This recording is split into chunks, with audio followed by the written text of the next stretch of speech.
بسم اللہ الرحمن الرحیم۔ السلام علیکم ناظرین۔ ابو بیمار ہوئے تو سب ڈاکٹر نے جواب دے دیا۔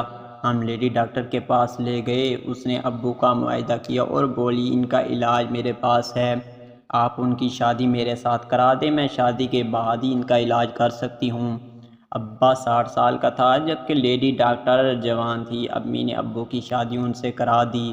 حیرانی تو تب ہوئی جب ابو 2 دن میں ٹھیک ہو گئے۔ ایک رات ابو کے کمرے میں نے جھانک کر دیکھا تو ہوش اڑ گئے کیونکہ لیڈی ڈاکٹر ابو کے ساتھ۔ ناظرین، کہانی میں آگے بڑھنے سے پہلے آپ لوگوں سے گزارش ہے کہ ان ویڈیو کو آخر تک لازمی سنیں۔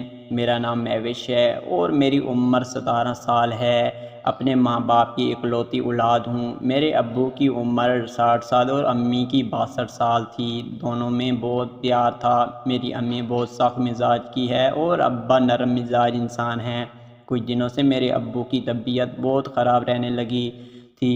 وہ ہر آدھے گھنٹے کے بعد بے ہوش ہو جاتے تھے۔ میں بچی ہوں، نہ سمجھ تھی، انہیں ڈاکٹر کے پاس نہیں لے کر جا سکتی تھی، اس لیے ابو کو امی ہی زیادہ تر ڈاکٹر کے پاس لے جایا کرتی تھی اور واپس لاتی تو دونوں مایوس ہوتے۔ میں ان سے پوچھتی کہ ابو کیا ہوا ہے، آپ دونوں اتنے پریشان کیوں ہیں؟ تو امی کہتی تمہارے ابو کو ایک خطرناک بیماری لگ گئی ہے، اس کا علاج کسی ڈاکٹر کے پاس نہیں ہے۔ انہوں نے مایوس ہو کر کہا۔ میں پریشان ہو گئی اور کہنے لگی ڈاکٹر کے پاس تو ہر بیماری کا علاج ہوتا ہے، پھر میرے ابو کی بیماری کا علاج کیوں نہیں ہے؟ میں نے غم زدہ لہجے میں پوچھا تو امی کہنے لگی تم پریشان مت ہو، تمہارے ابو جلد ٹھیک ہو جائیں گے، میں خود ہی گھر کے سارے کام کرتی ہوں۔ میری امی زیادہ عمر کی ہونے کی وجہ سے گھر کے کام نہیں کر سکتی تھی۔ اگلے دن ابو محلے کے ایک لڑکے کے ساتھ ایک ڈاکٹر کے پاس گئے۔ شام کے وقت جب وہ گھر واپس آئے تو پریشان لگ رہے تھے۔ امی نے جب علاج کے بارے میں پوچھا تو ابو نے نام میں سر ہلا دیا اور کمرے میں چلے گئے۔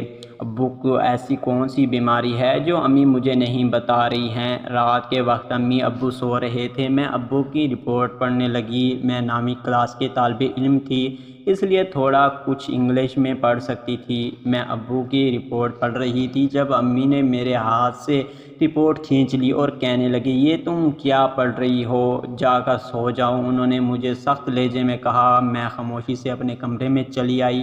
امی اور ابو آپس میں سرگوش انداز میں بات کر رہے تھے جب ابو امی کو ایک لیڈی ڈاکٹر کے بارے میں بتا رہے تھے۔ اس ڈاکٹر کے پاس ہر بیماری کا علاج ہے، ٹھیک ہے کل ہی ہم اس کے پاس چلیں گے۔ امی نے جانے کی حامی بھر دی تو وہ ابھی باتیں کر رہے تھے کہ میں سو گئی۔ اگلے دن امی اور ابو لیڈی ڈاکٹر کے پاس چلے گئے۔ دن کے وقت جب وہ گھر واپس آئے تو ابو خود تو بہت خوش نظر آ رہے تھے مگر امی پریشان لگ رہی تھی۔ ابو کیا کہا ڈاکٹر نے؟ آپ کی بیماری کا علاج مل گیا؟ اس کے بارے میں ڈاکٹر کو میں نے ابو سے پوچھا۔ اپنی امی سے پوچھ لینا بیٹا جی، ابو نے خوشی سے کہا اور اٹھ کر کمرے میں چلے گئے۔ میں امی کے پاس جا کر بیٹھ گئی اور پوچھا کیا کہا ڈاکٹر نے؟ ڈاکٹر کا کہنا ہے تمہارے ابو کی بیماری کا علاج کرے گی تو تمہارا ابو ٹھیک ہو جائیں گے۔ امی نے کھوئے ہوئے انداز میں کہا تو پھر آپ انہیں کہیں کہ ابو کا علاج شروع کریں۔ میں نے خوشی سے کہا تمہارے ابو کا علاج اس وقت ممکن ہے جب تمہارے ابو نے اس سے شادی کرنی ہوگی، اس ڈاکٹر کے ساتھ ہو۔ اس ڈاکٹر کا کہنا ہے اگر وہ ان سے شادی کر لیں گے تو بالکل ٹھیک ہو جائیں گے۔ امی کی بات سن کر میں حیران ہو گئی اور بولی یہ کیا کہہ رہی ہیں آپ؟ یہی سچ ہے تمہارے ابو کو ٹھیک کرنے کے لیے اس کی شادی کرنی ہوگی؟ امی نے ابو کے 60 سال کی عمر میں ایک جوان لڑکی سے شادی کی حامی بھری۔ کچھ دن بعد ابو نے جوان لڑکی سے شادی کر دی۔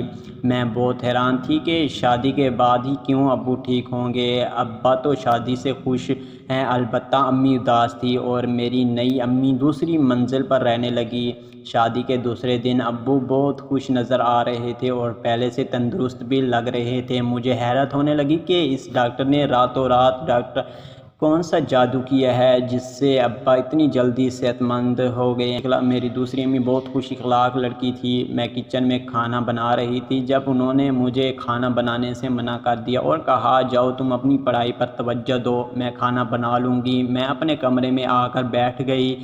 پھر پڑھنے لگی۔ پھر مجھے خیال آیا کہ نئی امی کو تو معلوم نہیں کون سا برتن کہاں رکھنا ہے اور کیا کرنا ہے۔ جب میں کچن کی دہلیز تک آئی تو یہ دیکھ کر میرے قدموں وہیں رک گئے۔ نئی امی اپنے دوپٹے سے کچھ نکال کر سالن میں ملا رہی تھی۔ میں انہیں قدموں پر اپنے کمرے میں واپس آ گئی اور سوچنے لگی ابھی کچھ سیکنڈ پہلے ہی میں نے جو کچھ دیکھ کر آئی تھی اس کو کیا نام دوں۔ دوسری امی کھانے میں کیا چھپا کر ملا رہی تھی، کہیں وہ کچھ غلط تو نہیں کر رہی ہے ہمارے ساتھ، خاص کر ابو کے ساتھ۔ میں یہ سوچ کر ہی پریشان ہو رہی تھی۔ میں اپنی امی کو یہ بات بتانے کا سوچ رہی تھی کہ ذہن میں دوبارہ خیال آیا کہ یہ ہو سکتا ہے وہ ابو کا علاج کر رہی ہو، اسی لیے کھانے میں کچھ ملا رہی ہوں۔ یہ سوچ کر میرے دل کو کچھ تسلی ملی۔ میں اپنی ایک دوست سے ملنے چلی آئی۔ اس کی دادی مجھے کہنے لگی تمہارے باپ کو اس عمر میں شادی کرنے کا کون سا بھوت سوار ہو گیا تھا؟ وہ بھی اتنی جوان لڑکی سے شادی کر لی ہے، سنبھل کر رہنا، کہیں لوٹ کر فرار نہ ہو جائے، لاکھوں روپے کی جائیداد لڑکی کے حوالے نہ دیتے تو۔ دادی کی باتیں سن کر میرے ذہن میں یہ بات گھومنے لگی۔ میں نے گھر آ کر امی کو سب بتایا کہ دوسرے لوگ امی کے بارے میں کیا باتیں کر رہے ہیں۔ لوگوں کا کام ہے باتیں کرنا، تم تو صرف یہ دیکھو تمہارے ابو 2 دن میں کتنے بہتر ہو گئے ہیں۔ امی کی بات میں دم تھا، ابو پہلے جیسے کمزور نہیں رہے تھے، اور دوسری امی گھر کا سارا کام بھی کرتی تھی مگر اپنے کلینک نہیں جاتی تھی۔ میں نے جب ان سے پوچھا کہ آپ کلینک کیوں نہیں جاتی تو وہ کہنے لگی میں اب صرف تمہارے ابو پر دھیان دینا چاہتی ہوں تاکہ وہ جلدی صحت یاب ہو جائیں۔ چھوٹی امی ابو کو کیا بیماری ہے؟ امی مجھے نہیں بتاتی۔ میں نے سوال کیا، وہ بولی تمہارے جاننے والی بات نہیں ہے۔ امی کے جواب نے مجھے حیران کر دیا۔ ابو بھی کمرے میں آ گئے اور ان کے ہاتھ میں تیل کی بوتل تھی۔ رات سونے کا وقت تھا، اس لیے میں وہاں سے اٹھ کر اپنے کمرے میں آ گئی۔ کچھ دیر بعد مجھے یاد آیا میں اپنا موبائل ابو کے کمرے میں ہی بھول آئی ہوں۔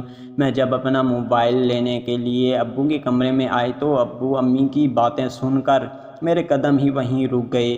تم بہت اچھی ہو نرگس، تمہارے بدولت ہی مجھے نئی زندگی ملی ہے۔ میری بیماری کا علاج میری دوسری بیوی کے پاس تھا۔ بچہ چاہتا ہوں، اپنی نسل کو پروان چڑھنے دیکھنا چاہتا ہوں، مگر میری پہلی بیوی اپنی بڑی عمر کی وجہ سے میری یہ خواہشات پوری کرنے کا حوصلہ نہیں رکھتی، تو میں بھی دوسرا سہارا چاہتا ہوں۔ ابو کی بات سن کر میرے پیروں تلے سے زمین نکل گئی۔ آپ بے فکر رہیں، آپ کی سب بیماریاں ختم ہو جائیں گی۔ یہ خاص قسم کی جڑی بوٹیوں کا تیل ہے، اس کے استعمال سے آپ کی بیرونی اور اندرونی کمزوری سب ٹھیک ہو جائیں گی۔ اپنی دوسری امی کی یہ بات سن کر میں واپس اپنے کمرے میں آ گئی اور سوچنے لگی کہ شاید ابو کی دوسری شادی کا فیصلہ ٹھیک ہے، کیونکہ میں کبھی بیٹا نہیں بن سکتی اور نہ ہی بیٹے کا فرض ادا بیٹی کر سکتی ہے۔ ابو صحت یاب ہو گئے تھے، اب صرف ان کی اولاد ہونے کی خواہش باقی تھی۔